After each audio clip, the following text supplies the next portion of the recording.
Hello guys, this is Mark again, and this is another challenge mode scenario. So the challenge mode scenarios actually allow you to have almost infinite replayability with simulation theory and just using the same components with a really fast setup.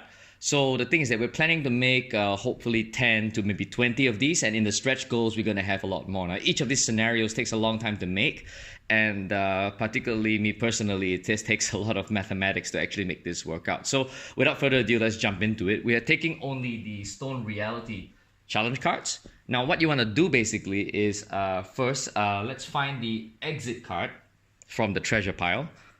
This should be quite fast. And you want to put this onto the center of a 5x5 board. Now I don't have the board here, and as a lot of you guys are mailing me and asking me, hey, why do the cards still look like the prototype? Is because not all the art is finished. It's actually 90% finished, but we can't have bald spots. So anyway, just work with me here, guys. The cards are very good looking. If you know our previous work, you would know basically that it is world-class DCG quality, especially the cards will be rounded corners, etc. Now, and sleevable. Now, let's continue. The exit cards in the center of the 5x5 pile. Now, what you want to do is to choose 4 characters. Only these 4 characters can be used, okay? The Prince, the Wizard, the Paladin, and the Warlord. So, for the sake of this example, I'm just going to show you guys the setup and how to play this scenario. You'll put the 4 characters side by side. If you hear me sniffling, it's because I'm getting sick from not sleeping a lot. Okay, to begin, basically, put the exit card from the treasure deck, from the Stone Reality in the middle. Is the position 3x3 in a 5x5 board. And these challenge cards have to be shuffled. And what you want to do, basically, is to deal them out around 4 piles. Each player gets 1 pile of challenge cards. Okay, now, for the sake of this test, this demonstration, I'm going to put these piles face up because there's only 1 player here, that's me. And when each player takes their turn, what they do basically, instead of beating challenges, is they put challenges down. So during the turn, every player still takes their turn at the same time and chooses the appropriate trait.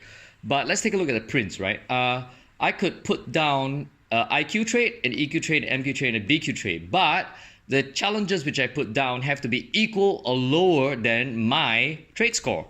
For instance, this is what was dealt to me earlier. I have an MQ4. Now that's impossible for me to do right now because I only have MQ3, so I can't put that down. I have IQ1, EQ1, BQ2, and MQ1. The rest of the cards are still viable. Now, when I put this down, it's very simple. Each player will do this. For example, the Paladin, he can't put down IQ3, but he can put down IQ2. Now the Warlord can't put down the boss card because it's too high, but he can put down the BQ4. Wizard will put down his, he can put down a 0, of course, anybody can. And of course, the Prince will put down a EQ. Now this all happens at the same time, okay? So what happens when 2 players intersect? For example, the next turn, the Warlord puts down a BQ3 in this spot, but the Wizard chooses to put down IQ2 in that same spot. Now what happens there? The higher value trait basically will override the lower value trait. The one that gets overridden basically is placed into the score pile of the player which basically beat that challenge by having it intersect. Okay, you understand? That means if 2 people put the challenge in the same spot, the higher challenge overrides the lower challenge, and the person that initiated that higher challenge basically gets to keep the lower challenge card. Now they can place that lower challenge card out later again, okay? So here's the thing, treasure now gets given to both those players, the guy that gets overridden and the guy that overrides. So in this case, the Warlord gets a +3 EQ randomly, and of course the Wizard gets a +2 MQ. Now moving along, these 2 other players didn't act, so I'm just going to play them out randomly. Now you must place your challenge cards connected to other cards or the exit, okay? So you cannot put them out in space. So the Paladin is over here. Just moving on. Let's say he does this. Warlord does that. Wizard does this. And let's say the prince overrides that. So what happens is that these two people get treasure, prince and the wizard. Okay, if you cannot see what the wizard's happening over there, he's got +1 all now, and so does the prince. I should make this camera higher actually.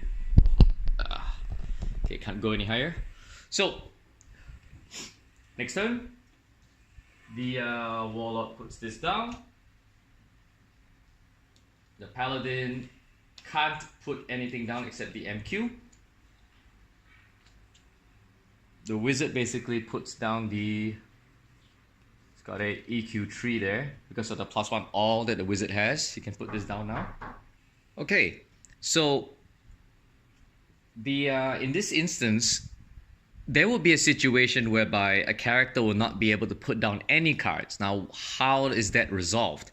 For instance, if I have the prince and I only have the MQ card left, I can't possibly put this down. I mean, assuming I don't have this treasure, obviously. If I'm stuck in that situation, I can put a card face down onto the board. And we can continue doing this until the whole board is full.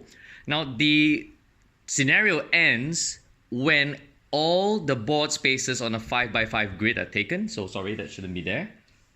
Or all players don't have any cards anymore. It's that simple. So in this instance, basically, let's just fill in the blanks, right? Let's just put that in. Now, when you put your card down face down, it counts as a 0. So if another player actually intercepts you when you put the card face down, they get to keep that card. Okay, and that may not necessarily be a good thing because they would have more treasure, and as a result, the scores in this scenario are calculated slightly differently from classic mode, because at the end of the scenario, let's just fill in all the blanks. At the end of the scenario, what happens is that we are going to count the treasures. The treasures become part of the score. So a +1 all is only a 1-point treasure. And of course, 2 is a 2-point treasure. And of course, the person with the highest amount of treasure basically gets the gold or first ascension token, followed by the second highest, which will get a silver token, and everybody else gets reality death. And then the board is reset, and you can go basically back into the classic mode style play for the next reality, or you can just play another scenario with a different reality. All right. So this particular scenario, lore-wise, what's actually happening is that the Or and Eos, which is the god of the heavens and the god of the sky in the stone reality, have crashed into each other.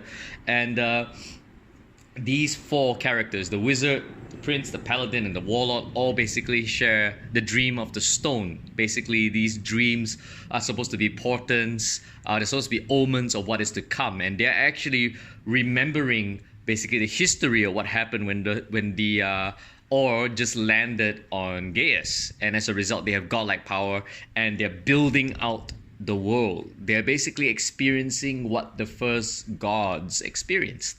So when basically somebody ascends on this reality, basically they figured out that the stone is a little bit more than it seems. So I'm gonna leave it there. That's how this scenario is played. Okay, so we're gonna call this one ARKFALL.